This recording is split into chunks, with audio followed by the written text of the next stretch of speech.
Pernyataan tersebut itu banyak dikecam oleh orang karena dianggap pendidikan tidak lagi penting.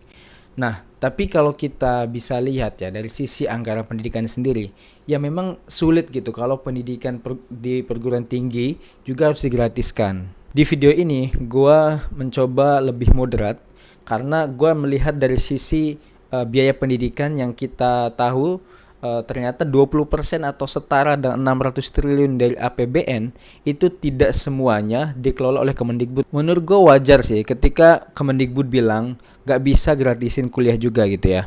Karena memang ya dana pendidikan atau biaya pendidikan yang dikeluarkan oleh pemerintah itu gak sepenuhnya dikelola oleh Kemendikbud gitu. 20% anggaran pendidikan atau setara dengan 600 triliunan itu tidak sepenuhnya dikelola oleh Kemendikbud, tapi dibagi-bagi juga ke kementerian-kementerian lain yang memang menyelenggarakan pendidikan juga gitu. Kayak Kementerian Keuangan ya kan punya kampus STAN, kemudian Kemenhan punya kampus Unhan dan seterusnya gitu. 85 triliunan yang dikelola oleh Kemendikbud untuk membiayai pendidikan wajib belajar aja itu nggak cukup. Kenapa? Karena banyak sekali program-program yang digaungkan.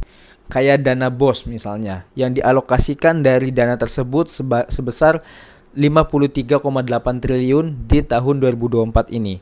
Belum lagi PIP, KIP, BOP, dan lain-lain. Nah, jadi dari 85 triliun itu yang dikelola oleh Dirjen Pendidikan Tinggi itu hanya sekitar 40 triliunan gitu. Nah, ya gimana kampus mau bisa kita gratiskan dengan jumlah mahasiswa di seluruh Indonesia yang begitu besar? Makanya gue sangat setuju gitu dengan usulan daripada Komisi 10 DPR RI yang mengatakan bahwa mereka mendorong bahwa anggaran pendidikan yang dikelola oleh Kemendikbud ini harus lebih besar dari sebelum-sebelumnya, yaitu 50% dari total anggaran pendidikan itu sendiri.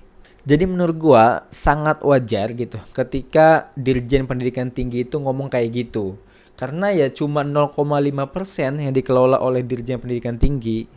Terlepas ada kesan bahwa pemerintah lepas tangan dalam masalah ini, ya gue juga nggak setuju gitu tentang hal itu. Tapi kita juga harus fair melihat kondisi pembiayaan pendidikan kita hari ini.